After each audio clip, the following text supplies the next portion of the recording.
तो आज हम करने जा रहे हैं क्लास 10th चैप्टर नंबर 1 जिसका नाम है रियल नंबर्स। सीधा एग्ज़ाम पॉइंट ऑफ व्यू से बात करेंगे। एग्ज़ाम में इसके कम से कम 3 सवाल आएंगे। पहला सवाल जो पहले 20 क्वेश्चन होंगे ना, उनमें से 1 नंबर वाला एक HCF LCM का सवाल पक्का है आना। HCF LCM का सवाल आगे भी आ सकता है और एक √3 को इरेशनल प्रूफ करना, ये कुछ सवाल है जो फिक्स है और इसके अलावा और कोई सवाल बन ही नहीं सकता इस चैप्टर से। तो आइए उन सभी सवालों को देख लेते हैं। कुल मिला के 2 ही टाइप के बनेंगे। पहला होगा HCF और LCM, दूसरा होगा इरेशनल प्रूफ करने वाला। सबसे पहले थोड़ा बेसिक देख लेते हैं कि रैशनल और इरेशनल नंबर क्या होता है। रैशनल नंबर वो नंबर होता है जिसे P/Q के फॉर्म में लिख सकते हैं, मतलब बट्टे के फॉर्म में लिख सकते हैं और नीचे वाला संख्या 0 नहीं होना चाहिए। एग्जाम्पल लिखे हुए 2/3, 1.33 और भी लिख सकते हैं, जैसे √4, क्योंकि इसे सॉल्व करके 2 आ जाएगा। ठीक है। इरेशनल नंबर वो सारे नंबर जैसे P/Q के फॉर्म में नहीं लिखा जा सकता, जैसे √2, पाई, √5, √10, ये सारे के सारे इरेशनल नंबर है। पर इसके बारे में आपको नहीं जानना क्योंकि इसका सवाल नहीं आएगा एग्ज़ाम में। HCF और LCM का ही सवाल आएगा। HCF और LCM आपको निकालना आता होगा, आपने पिछली क्लासेस में पढ़ा होगा। मैं बेसिक पे नहीं जाऊंगा कि HCF क्या होता है, क्यों निकालते हैं, इन बातों पे मैं नहीं जाऊंगा। मैं सीधा एग्ज़ाम पॉइंट ऑफ व्यू से बात करूंगा। एग्ज़ाम में जैसा सवाल आएगा वैसा ही बताऊंगा बस। ठीक है। पहला सवाल है, find HCF and LCM of 24 and 36 and verify the relationship product of 2 numbers equal to HCF गुना LCM। ये सवाल आपको 3 मार्क्स का दिख जाएगा सीधा का सीधा, और ये प्री बोर्ड में भी ऐसा एक सवाल आया था, बस यहाँ पे नंबर चेंज था। मैं पहले आसान नंबर से बता रहा हूँ, बाद में बड़े नंबर से भी बताऊँगा। ठीक है। नहीं भी बताऊँगा तो आप खुद भी कर सकते हैं बड़े नंबर से। फॉर एग्जांपल हमें HCF और LCM निकालना है 24 और 36 का। सबसे पहला काम है 24 और 36 का प्राइम फैक्टर्स निकाल लीजिए। कई लोग इसी को HCF निकालना कहते हैं, पर ये ये LCM निकालना नहीं है, ये प्राइम फैक्टर निकालना है। 24 2 के पहाड़े से कट जाएगा 12 बार में, फिर 12 कट जाएगा 6 बार में, 6 कट जाएगा 3 बार में, फिर 3 से कटेगा। ऐसे ही 36 का कर लेते हैं। 18, 9 दूनी 18, 3 तिया 9, 3 एकम 3, ऐसे कर लेंगे। ये यहाँ तक तो सबको आता होगा। और यहाँ पे ध्यान देना, सिर्फ प्राइम नंबर्स ही लेना। यहाँ पे फैक्टर्स में कई लोग यहाँ पे डायरेक्टली 6 से कर देते हैं, 4 से कर देते हैं, वो काम नहीं चलेगा। आपको प्राइम नंबर्स ही लेना है, यानी 2, 3, 5 इन्हीं का फैक्टर्स करना है। ठीक है। यहाँ तक कर लिया। अगला काम है, इसमें देखिए 2 कितनी बार आ रहा है, 2 3 बार आ रहा है ना, 1 2 3, यानी इसको आप लिख सकते हैं 2 की पावर 3। ठीक है। गुना 3 कितनी बार आ रहा है, 1 बार, यानी 3 की पावर 1। वैसे ही 36 को लिख लीजिए। 2 कितनी बार आया, 2 बार। 3 कितनी बार आया, 2 बार। ठीक है। इतना कर लेंगे। इसके बाद आपको HCF और LCM पूछा है, तो HCF निकालने का सबसे आसान तरीका है, जो आपने इनके फैक्टर्स लिखे हैं ना, उन फैक्टर्स में कॉमन क्या क्या आ रहा है। देखिए 2 भी कॉमन आ रहा है, 3 भी कॉमन आ रहा है, 2 भी कॉमन आ रहा है, 3 भी कॉमन आ रहा है दोनों में। ठीक है। लेकिन HCF जब भी निकालेंगे तो जो भी संख्या कॉमन आ रहा है ना, उसका छोटा पावर लेंगे। देखिए दोनों 2 कॉमन है, इन दोनों में से 2 का छोटा पावर कौन सा है, ये वाला। तो जो HCF में आंसर आएगा ना, वो उस संख्या का छोटा पावर आएगा। 2 का पावर 3 भी है, 2 भी है, लेकिन आप छोटा पावर ही लेंगे। ठीक है। ऐसे ही देखिए 3 भी कॉमन है। ठीक है। 3 का छोटा पावर कौन सा है, ऊपर वाला 1। इसका आंसर हो जाएगा 2 का स्क्वायर 4, 4 तिया 12, इसका HCF हो गया 12। LCM में जस्ट इसका उल्टा करना है। 2 कॉमन आ रहा है, 2 का बड़ा पावर कौन सा है इन दोनों में से, बड़ा पावर है 3, यानी 2 का पावर 3 आ गया। 3 भी कॉमन आ रहा है, 3 में बड़ा पावर कौन सा है, 2, यानी 2 का क्यूब 8, यानी 2 गुना 2 गुना 2 गुना 2 गुना 2 8, और 3 का स्क्वायर 9, यानी 72। LCM आ गया 72। बहुत आसान है निकालना। LCM के लिए जो भी कॉमन आ रहा है उनमें से बड़ा पावर लिखना है। HCF के लिए जो भी कॉमन आ रहा है उनका बस छोटा पावर लिखना है और सॉल्व कर देना है। ठीक है। लेकिन इस क्वेश्चन में आप यहाँ तक करेंगे तो आपको 2 मार्क्स मिलेगा। 1 मार्क का ये भी है कि product of 2 numbers equal to HCF गुना LCM।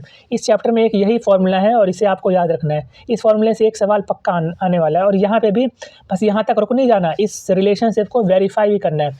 ये रिलेशनशिप क्या कहता है कि ये जो 2 संख्याओं का HCF और LCM निकाला है ना, अगर आप इन्हीं 2 संख्याओं को गुणा कर दें, प्रोडक्ट ऑफ 2 नंबर्स, अगर मैं इन्हीं दोनों संख्याओं को गुणा कर दूं और जो इनके HCF और LCM आए हैं, अगर मैं उन दोनों को भी गुणा करूं तो सेम आंसर आएगा। एक बार करके देख लेते हैं। प्रोडक्ट ऑफ 2 नंबर्स, यानी मैं अगर 24 और 36 इन दोनों का हमने HCF और LCM निकाला ना, अगर मैं इन दोनों को गुना करूं तो आ जाएगा करीब 864। आप करके देख सकते हैं, यही आएगा। और मैं HCF और LCM को भी गुना करूं, 12 गुना 72 करूं तो ये भी आएगा 864। देखिए दोनों आंसर सेम आ रहा है ना, यानी LHS बराबर RHS, यानी हेंस प्रूफ। बस आपको इतना करना है, दोनों संख्याओं का HCF और LCM निकाल लेना है इस तरीके से। पहले प्राइम फैक्टर निकालना है, फिर देखना है कॉमन क्या है। कॉमन जो भी आएगा उसका छोटा पावर लेंगे HCF में, कॉमन जो भी आएगा उसका बड़ा पावर लेंगे LCM में। उसके बाद HCF और LCM को गुना कर देना है, फिर इन दोनों संख्याओं को गुना कर देना है। अगर सेम आंसर आ रहा है मतलब वेरीफाई हो गया, और सेम ही आएगा। अगर आपका आंसर गलत आ रहा है मतलब आपने HCF और LCM निकालने में कुछ ना कुछ गलती की है। ठीक है, अगला क्वेश्चन देख लेते हैं। ये तो 1 मार्क में ही आएगा, पर देख लेते हैं। A = x³ y², B = x² y5। इन दोनों में से एक ही चीज़ पूछेगा, पर मैंने दोनों ही ले लिया है ताकि आपको दोनों कॉन्सेप्ट समझ में आ जाए। HCF के लिए सेम वही काम। देखिए x कॉमन आ रहा है, x का छोटा पावर कौन सा है, x² वाला, यानी x²। y भी कॉमन आ रहा है, y का छोटा पावर कौन सा है, स्क्वायर वाला। ठीक है, ये है ना, तो y²। LCM में भी वही काम करना है, जो कॉमन आ रहा है उसका बड़ा पावर लेते हैं बस। तो x³ y भी कॉमन आ रहा है, तो y का बड़ा पावर, y का पावर 5। ठीक है, अगला सवाल। दो संख्या 2520 और 6600 का HCF है 120। उन्हीं दोनों संख्या 2520 और 6600 का LCM है 252K। तो हमें K निकालना है। यहाँ हम ये वाला रिलेशनशिप यूज़ करेंगे, इस वाले का क्वेश्चन आएगा ही आएगा। क्या है relation, product of two numbers. अगर मैं इन्हीं दोनों संख्याओं को गुणा करूँ 2520 गुना 6600, तो जो आंसर आएगा वो HCF गुना LCM आएगा। HCF है 120 और LCM है 252K। हमें ये K निकालना है, यानी K को रख देते हैं एक तरफ, बाकी सब जो भी ये मल्टीप्लाई में है उसे यहाँ डिवाइड में ले आते हैं। पहले ऊपर वाला सेम 2520 गुना 6600, उसको डिवाइड कर दीजिए 120 गुना 252 से, ये 10 बार में कट गया। ठीक है, 1 0 से 1 0 कैंसिल, और ये 12 से हम काटेंगे ना इसको, 12 पंचे 60, 5 0, तो इसका K की वैल्यू आ गई 550। HCF और LCM से यही 3 तरीके के क्वेश्चन बनेंगे। सबसे इंपॉर्टेंट है ये वाला, ये 3 मार्क्स में आपको सीधा का सीधा मिल जाएगा, बस यहाँ पे नंबर अलग होगा। अब तो आप कर ही लेंगे ना HCF और LCM। ठीक है, यहाँ तक आपका चैप्टर आधा ख़त्म हो गया। बढ़ते हैं अपने सेकंड टाइप पे। सेकंड टाइप है प्रूव डेट √2 इज़ इरेशनल। साबित करो कि √2 एक अपरिमेय संख्या या फिर इरेशनल नंबर है। ठीक है, देखो यहाँ कॉन्सेप्ट ये है ना कि हमारे पास कोई डायरेक्ट रास्ता नहीं है कि हम इसे इरेशनल प्रूफ कर दें, क्योंकि इरेशनल का हमारे पास कोई स्टैंडर्ड डेफिनेशन भी नहीं है। जैसे रैशनल का डेफिनेशन है कि उसे P/Q के फॉर्म में लिख सकते हैं, जहाँ Q ≠ 0। ऐसा कोई डेफिनेशन इरेशनल के लिए नहीं है, इसलिए हमारे पास कोई डायरेक्ट रास्ता नहीं है कि हम इसे इरेशनल साबित कर दें। तो हम क्या करेंगे, हम मानेंगे कि ये एक रैशनल है। हम मानेंगे let √2 is a rational number. हमने माना √2 एक रैशनल नंबर है, और हमने जो माना ना, हम अपने मानने को ही गलत कर देंगे। हमने जो अनुमान लगाया है उसे गलत साबित कर देंगे, तो रैशनल नहीं वो इरेशनल साबित हो जाएगा। ठीक है, हम बेसिकली ये करने वाले हैं। तो क्या माना हमने, √2 एक रैशनल नंबर है। तो कोई भी रैशनल नंबर को P/Q के फॉर्म में लिखा जा सकता है, जहाँ पे Q ≠ 0 है और P और Q को प्राइम है। अब को प्राइम का क्या मतलब होता है, को प्राइम का मतलब इन दोनों का HCF 1 है। यानी आप ये समझ सकते हैं कि जैसे फॉर एग्जांपल 4/6, ये और कट सकता है ना, इसे काटूंगा तो 2/3 हो जाएगा। 2/3 ये अब नहीं कट सकता, तो ये जो 2 और 3 होगा ये को प्राइम हो गया। को प्राइम यानी वो संख्या जो अब और नहीं कट सकता। तो ये जो P/Q है, ये आप ये समझिए कि ये पूरा का पूरा कटा हुआ है, इन्हें और नहीं काटा जा सकता। जैसे 10/20, इसे काट के 1/2 लिख सकते हैं, पर अब नहीं काटा जा सकता ना, तो अब ये दोनों संख्या को प्राइम हो गया।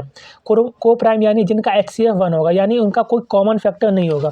तो हम ये मान रहे हैं कि √2 P/Q है, जहाँ P और Q को प्राइम है और Q 0 नहीं हो सकता। ठीक है, ध्यान दीजिए, Q डिवाइड में है, वहाँ जाएगा तो मल्टीप्लाई हो जाएगा, तो √2 Q = P। अब क्या करेंगे, आपको बस ये सॉल्यूशन याद कर लेना है। √2 के बदले 5 भी आ सकता है, 3 भी आ सकता है, सबको इसी तरीके से करना है, एकदम सेम ऐसे लिखना है। तो अब क्या करेंगे, स्क्वायरिंग बोथ साइड। तो क्या बन जाएगा, ये √2 का स्क्वायर बन जाएगा 2, q का स्क्वायर बन जाएगा q स्क्वायर और p का स्क्वायर बन जाएगा p स्क्वायर। ठीक है, इसे मान लिया पहला इक्वेशन। अब देखिए 2 यहाँ मल्टीप्लाई में आ रहा है q स्क्वायर के साथ, जिससे आंसर क्या बन रहा है, p स्क्वायर। इसका मतलब 2 is a factor of p square. देखिए p एक नंबर है और वो 2 को गुना करके लिखा जा सकता है। इसका मतलब कि 2 के पहाड़े में p आएगा, मतलब 2 is a factor of p square. अगर 2 p स्क्वायर का फैक्टर है तो 2 is a factor of p भी होगा। जब वो p स्क्वायर 2 के पहाड़े में p स्क्वायर आ रहा है तो p भी आएगा ही आएगा। ठीक है, अब क्या करते हैं, ये 2 के पहाड़े में आ रहा है, अब क्या करना है आपको, मान लेना है p इक्वल टू 2c, यानी समझ लीजिए p का भी फैक्टर है ना 2, तो 2 के पहाड़े में p c बार में आ रहा है, मान लिया। ठीक है, फिर से कर दिया स्क्वायरिंग बोथ साइड। क्या हो गया, ये p स्क्वायर इक्वल टू 2 का स्क्वायर 4 c स्क्वायर। ठीक है, अब p स्क्वायर की क्या वैल्यू है यहाँ पे, पहले इक्वेशन में 2q स्क्वायर, तो ये 2q स्क्वायर रख दिया फ्रॉम फर्स्ट। ठीक है, तो 2 मल्टीप्लाई में वहाँ जाके डिवाइड हो गया, q square equal to 4/2 c square, यानी 2c स्क्वायर। ये भी देखिए q स्क्वायर भी 2 का एक फैक्टर आ रहा है, 2 इज ए फैक्टर ऑफ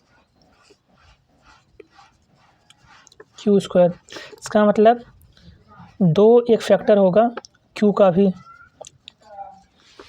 ठीक है, अब ध्यान दीजिए, हमने क्या माना था कि p और q क्या है, को प्राइम है, यानी कोई उनका कॉमन फैक्टर नहीं होगा। पर यहाँ देखिए p का एक फैक्टर 2 भी है, q का भी एक फैक्टर 2 है, इसका मतलब इन दोनों का कॉमन फैक्टर 2 तो आ रहा है। इसलिए हमने जो माना था ये को प्राइम होंगे, ये तो कॉन्ट्राडिक्ट हो गया ना, इसलिए हम लिखेंगे this contradict the fact that p and q are co prime. p और q अब को प्राइम नहीं रहे। और ये कॉन्ट्राडिक्शन क्यों आ रहा है, क्योंकि हमने रॉन्ग असम्पशन किया था। This contradiction occurred due to our wrong assumption. हमने ये गलत असम्पशन किया था कि √2 एक रैशनल नंबर है, इसका मतलब √2 इज एन इर्रेशनल नंबर।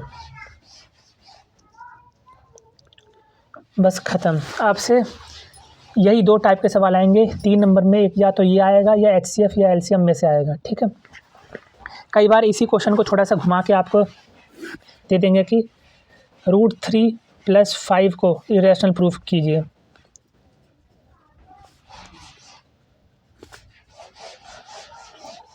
चाहे कोई भी नंबर दे, चाहे √2 लिखा हो चाहे 5 लिखा हो, आपको सेम टू सेम ऐसे करना है। अगर मान लीजिए यहाँ 5 लिखा है तो ये सारे का सारा सॉल्यूशन सेम होगा, बस 2 के बदले 5 आ जाएगा, जहाँ 2 था वहाँ सब में 5 आ जाएगा, और जहाँ ये 4 था ना 2 का स्क्वायर, वहाँ 5 का स्क्वायर 25 आ जाएगा। अगर 3 है तो हर जगह पे यहाँ पे 3, बस यहाँ पे 4 के बदले 3 का स्क्वायर 9 आ जाएगा। अगर सवाल पूछता है √3 + 5 को इर्रेशनल प्रूफ कीजिए, तो आप क्या करेंगे, फिर से वही काम, इसे रैशनल मान लिया।